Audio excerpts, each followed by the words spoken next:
இன்னைக்கும் நடைமுறையில் சாத்தியமாக இருக்குது சில விஷயங்கள் எல்லாமே. அதை பற்றி தான் வந்து பேச போகிறோம். எஸ், இட்ஸ் வந்து ப்ராக்டிக்கலாகவே வந்து இப்போது அப்படி தான் போயிட்டுருக்கு. சரி, என்னடா என்னென்னமோ சொல்கிறீ அப்படின்னு கேட்டிங்கன்னா, நான் வந்து ஒரு எக்ஸாம்பிளோடையே சொல்கிறேனே.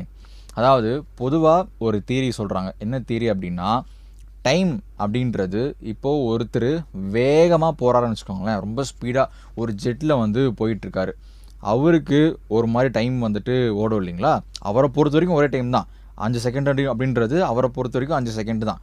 ஆனால் கம்பேரிட்டிவ்லி இப்போ ஒருத்தர் அங்கே வேகமாக ஜெட்டில் போகிறாரு, நான் இங்கே உட்காந்து அவரை பார்த்துட்ருக்கேன் அப்படின்னா, இப்போ என்னையும் அவரையும் கம்பேர் பண்ணும்போது அவர் எவ்வளோக்கு எவ்வளோ வேகமாக போகிறாரோ அவ்வளோக்கு அவ்வளோ அவருக்கு டைம் வந்து ஸ்லோ ஆகுமா.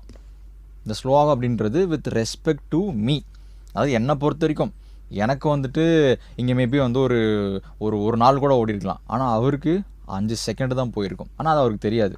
ஒரு மாதிரி புரியாத மாதிரி இருக்கு இல்லையா? ஸோ